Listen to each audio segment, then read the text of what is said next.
بسم اللہ الرحمن الرحیم۔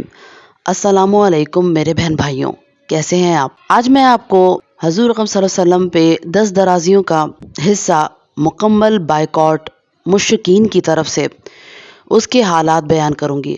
آپ سب سے گزارش ہے کہ درود شریف کا اہتمام کیجیے، جزاک اللہ۔ مشرکین کی حیرت اور بڑھ گئی کیونکہ ان کی ساری تدبیریں ختم ہو گئیں اور انہوں نے یہ دیکھا کہ بنو ہاشم اور بنو مطلب خواہ کچھ بھی ہوں، وہ نبی صلی اللہ علیہ وسلم کی حفاظت اور بچاؤ کا مصمم عزم کیے ہوئے ہیں، لہٰذا وہ اس صورتحال پر غور کرنے اور اس کے متعلق فیصلہ کرنے کے لیے خیف بنی کنانہ میں جمع ہوئے اور سر جوڑ کر مشورہ کیا۔ بالآخر ایک ظالمانہ حل سمجھ میں آ گیا اور اسی پر آپس میں عہد و پیمان کر لیا۔ وہ حل یہ تھا کہ وہ لوگ بنو ہاشم اور بنو مطلب کا بائیکاٹ کریں اور یہ عہد کریں کہ ان کے ساتھ نہ شادی بیعہ کریں گے، نہ ان سے خرید و فروخت کریں گے، نہ ان سے بات چیت کریں گے، نہ کبھی کسی طرح کی کوئی صلح قبول کریں گے، نہ ان کے ساتھ کسی طرح کی مروت برتیں گے، یہاں تک کہ وہ رسول اللہ صلی اللہ علیہ وسلم کو قتل کے لیے ان کے حوالے کر دیں۔ قریش نے اس قرارداد پر باہم عہد و پیمان کیا اور اس کے متعلق ایک صحیفہ لکھ کر خانہ کعبہ کے اندر لٹکا دیا۔ لکھنے والا بغیظ بن عامر بن ہاشم تھا۔ رسول اللہ صلی اللہ علیہ وسلم نے اس پر بددعا کی اور اس کا ہاتھ یا ہاتھ کی بعض انگلیاں شل ہو گئیں۔ اس کے بعد ابو لہب کو چھوڑ کر سارے بنو ہاشم اور بنو مطلب خواہ مسلم ہو یا کافر شعب ابی طالب میں سمٹ آئے۔ ان کا چارہ پانی بند کر دیا گیا اور تاجروں کو ان کے ساتھ لین دین سے منع کر دیا گیا، چنانچہ یہ لوگ سخت مشقت میں پڑ گئے، یہاں تک کہ درختوں کے پتے اور چمڑے کھائے اور فاقوں پر فاقے کیے، حتیٰ کہ عورتوں اور بچوں کے بھوک سے بلکنے کی آوازیں باہر سے سنی جاتی تھیں۔ ان کے پاس کوئی چیز پہنچ نہیں سکتی تھی، اگر پہنچتی بھی تو چھپ چھپا کر، چنانچہ حکیم بن حزام اپنی پھوپھی حضرت خدیجہ رضی اللہ تعالیٰ عنہ کے لیے کبھی گیہوں بھجوا دیتا تھا۔ یہ لوگ گھاٹی سے صرف حرام مہینوں حرمت کے مہینے میں ہی باہر نکلتے اور باہر سے آئے ہوئے قافلوں سے کچھ خرید و فروخت کرتے تھے، لیکن اہل مکہ ان کے سامان کی قیمت اس قدر بڑھا کر لگا دیتے تھے کہ یہ لوگ خرید نہ سکیں۔ ادھر رسول اللہ صلی اللہ علیہ وسلم ان ساری سختیوں کے باوجود اللہ کی طرف مسلسل دعوت دے رہے تھے، بالخصوص ایام حج میں، جبکہ عرب قبائل ہر 4 جانب سے مکہ آتے تھے۔ صحیفہ چاک اور بائیکاٹ ختم۔ کوئی 3 برس بعد اس ظلم کے خاتمے کا وقت آیا، چنانچہ اللہ تعالیٰ نے ایک طرف 5 اشراف قریش کے دلوں میں یہ بات ڈالی کہ وہ صحیفہ چاک کر کے بائیکاٹ ختم کر دیں، اور دوسری طرف دیمک بھیج کر ان صحیفے میں جو کچھ قطع رحمی اور ظلم و ستم تھا اسے چٹ کرا دیا اور صرف اللہ سبحانہ تعالیٰ کا نام اور ذکر باقی رہا۔ 5 اشراف قریش میں سے پہلا ہشام بن عمرو بن حارث تھا، جو بنو لوئی سے تعلق رکھتا تھا۔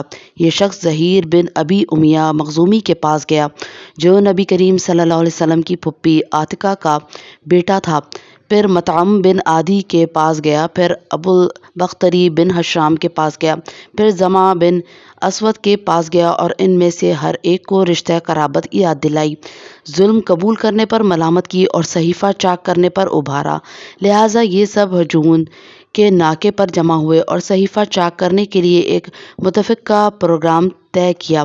چنانچہ صبح کو جب قریش کی محفلیں مسجد حرام میں جم گئیں تو ظہیر ایک جوڑا زیب تن کیے ہوئے آیا اور اس نے پہلے بیت اللہ کا طواف کیا، پھر لوگوں سے مخاطب ہو کر بولا، مکے والو، کیا ہم کھانا کھائیں، کپڑے پہنے اور بنو ہاشم تباہ و برباد ہوں، نہ وہ بیچ سکیں نہ خرید سکیں؟ واللہ میں بیٹھ نہیں سکتا یہاں تک کہ ظالمانہ اور قرابت شکن صحیفے کو چاک کر دیا جائے۔ ابو جہل نے کہا، تم غلط کہتے ہو، واللہ اسے چاک نہیں کیا جا سکتا۔ زمع نے کہا، واللہ تم زیادہ غلط کہتے ہو، یہ جب لکھا گیا تھا تب بھی ہم اس کے لکھنے پر راضی نہ تھے۔ اس پر ابو البختری نے کہا، زمع ٹھیک کہتا ہے، اس میں جو کچھ لکھا گیا ہے اس سے نہ ہم راضی ہیں نہ اسے ماننے کو تیار ہیں۔ اب مطعم بن عدی کی باری تھی، اس نے کہا، تم دونوں ٹھیک کہتے ہو اور جو اس کے خلاف کہتا ہے غلط کہتا ہے۔ ہم اس صحیفے سے اور اس میں جو کچھ لکھا گیا ہے اس سے اللہ کے حضور برات کا اظہار کرتے ہیں۔ پھر حشام بن عمرو نے بھی اس کی ہاں میں ہاں ملائی۔ یہ ماجرا دیکھ کر ابو جہل نے کہا یہ بات رات میں طے کی گئی ہے اور اس کا مشورہ کہیں اور کیا گیا ہے۔ اس دوران ابو طالب بھی مسجد کے گوشے میں موجود تھے۔ وہ یہ بتلانے آئے تھے کہ نبی کریم صلی اللہ علیہ وسلم نے انہیں خبر دی ہے کہ اللہ نے ان کے صحیفے پر دیمک مسلط کر دی ہے جس نے ظلم و جور اور قطع رحمی کی ساری باتیں چٹ کر دی ہیں، صرف اللہ کا ذکر باقی چھوڑا ہے۔ اب اگر وہ جھوٹے ہیں تو ہم تمہارے اور ان کے درمیان سے ہٹ جاتے ہیں، اور اگر سچے ہیں تو تم ہمارے بیکاٹ اور ظلم سے باز آؤ۔ قریش نے کہا آپ انصاف کی بات کہہ رہے ہیں۔ ادھر مطعم بن عدی ابو جہل کا جواب دینے کے بعد اٹھا کہ صحیفہ چاک کرے تو کیا دیکھتا ہے کہ واقعی اسے کیڑوں نے کھا لیا ہے۔ صرف بسمک اللہم اور جہاں جہاں اللہ کا نام تھا وہی باقی بچا ہے۔ لہٰذا نبی کریم صلی اللہ علیہ وسلم نے جو خبر دی تھی کہ وہ اللہ کی نشانیوں میں سے ایک نشانی تھی جسے مشرکین نے اپنی آنکھوں سے دیکھا لیکن وہ اپنی گمراہی کے رویے پر برقرار رہے۔ بہرحال بائیکاٹ ختم ہو گیا اور رسول اللہ صلی اللہ علیہ وسلم اور آپ کے ساتھی گھاٹی سے باہر نکل آئے۔ قریش کا وفد ابو طالب کے حضور۔ بائیکاٹ کے خاتمے کے بعد صورتحال معمول پر آ گئی، لیکن ابھی چند ہی مہینے گزرے تھے کہ ابو طالب بیمار پڑ گئے اور بیماری دن بدن بڑھتی اور سخت ہوتی گئی۔ عمر بھی 80 برس سے تجاوز کر چکی تھی۔ قریش نے محسوس کیا کہ وہ اس مرض سے جانبر نہ ہو سکیں گے، لہٰذا آپس میں مشورے کیے اور طے کیا کہ ابو طالب کے پاس چلیں کہ وہ اپنے بھتیجے کو کسی بات کا پابند کر جائیں اور ہم سے بھی اس کے متعلق عہد لے لیں۔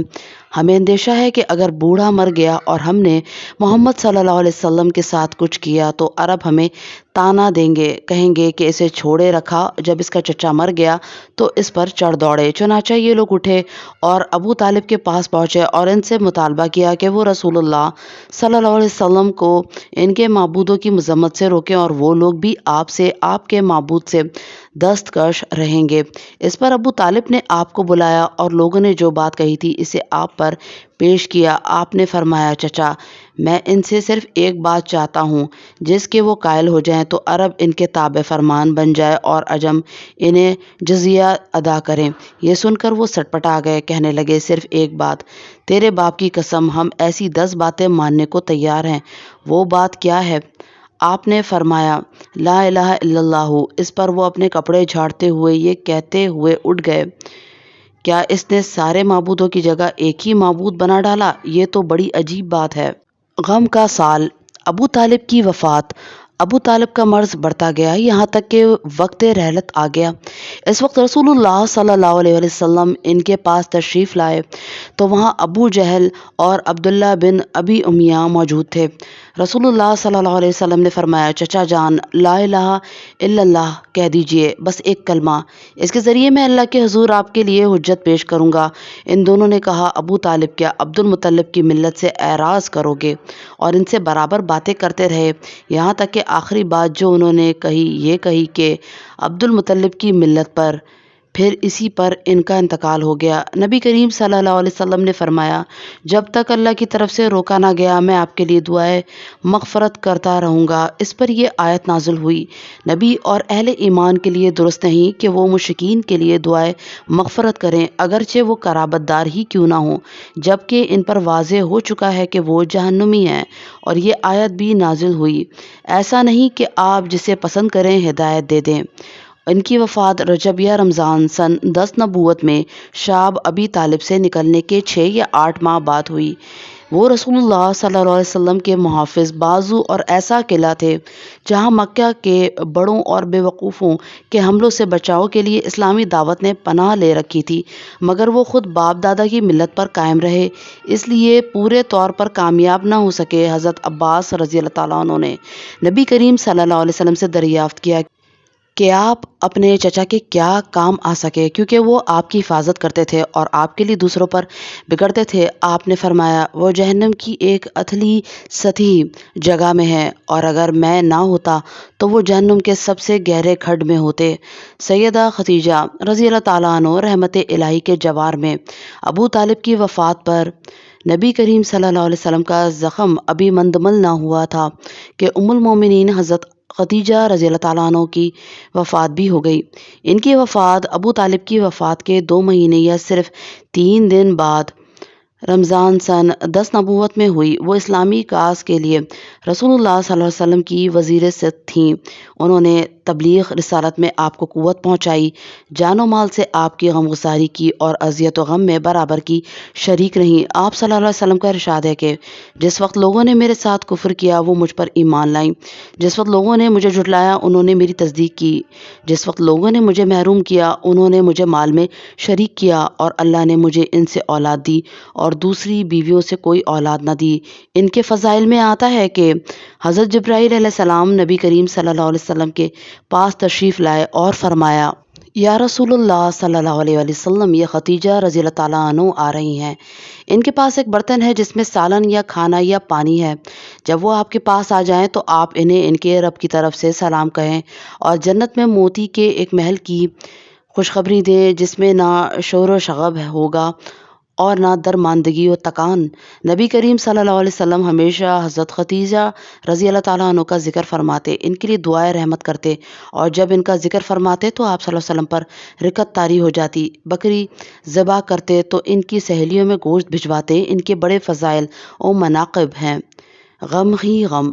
ابو طالب اور حضرت خدیجہ رضی اللہ تعالیٰ عنہ کی وفات کے بعد نبی کریم صلی اللہ علیہ وسلم پر مصائب کا تومار بن گیا۔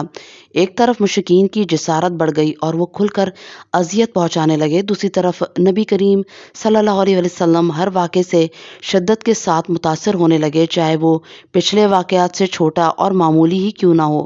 یہاں تک کہ قریش کے ایک احمق نے آپ کے سر پر مٹی ڈال دی جسے آپ کی ایک صاحبزادی دھوتے ہوئے روتی جا رہی تھیں۔ آپ نے ان سے کہا کہ بیٹی نہ رو، اللہ تمہارے باپ کی حفاظت کرے گا، اور اسی دوران آپ یہ بھی فرماتے جا رہے تھے کہ قریش نے میرے ساتھ کوئی ایسی بدسلوکی نہ کی جو مجھے ناگوار گزری ہو، یہاں تک کہ ابو طالب کا انتقال ہو گیا۔ حضرت سودا پھر حضرت عائشہ صدیقہ رضی اللہ تعالیٰ عنہ سے آپ صلی اللہ علیہ وسلم کی شادی۔ حضرت خدیجہ رضی اللہ تعالیٰ عنہ کے وفات کے تقریباً 1 ماہ بعد شوال سن 10 نبوت میں نبی کریم صلی اللہ علیہ وسلم نے حضرت سودا بنت زمعہ رضی اللہ تعالیٰ عنہ سے شادی کی۔ وہ پہلے اپنے چچیرے بھائی حضرت سقران بن عمرو رضی اللہ تعالیٰ عنہ کے عقد میں تھی۔ یہ دونوں سابقین اولین میں سے تھے۔ حبشہ کو ہجرت کی تھی، پھر مکہ پلٹ آئے تھے۔ مکہ ہی میں سکران بن عمرو رضی اللہ تعالیٰ عنہ کا انتقال ہو گیا۔ جب ان سے حضرت سودا رضی اللہ تعالیٰ عنہ کی عدت پوری ہو گئی تو نبی کریم صلی اللہ علیہ وسلم نے شادی کر لی۔ چند سال بعد حضرت سودا رضی اللہ تعالیٰ عنہ نے اپنی باری حضرت عائشہ صدیقہ رضی اللہ عنہ کو حبا کر دی۔ اس کے 1 سال بعد شوال سن 11 نبوت میں آپ صلی اللہ علیہ وسلم نے حضرت عائشہ صدیقہ رضی اللہ تعالیٰ عنہ سے شادی کی۔ یہ شادی بھی مکہ ہی میں ہوئی۔ اس وقت حضرت عائشہ صدیقہ رضی اللہ تعالیٰ عنہ کی عمر 6 سال تھی، اور 3 سال بعد مدینہ پہنچ کر شوال سن 1 ہجری میں انہیں رخصت کیا گیا۔ اس وقت ان کی عمر 9 برس تھی۔ یہ نبی کریم صلی اللہ علیہ وسلم کی سب سے محبوب بیوی اور امت کی سب سے فقیہ عورت تھیں۔ ان کے بڑے فضائل و مناقب ہیں۔ صلی اللہ علیہ وآلہ وسلم۔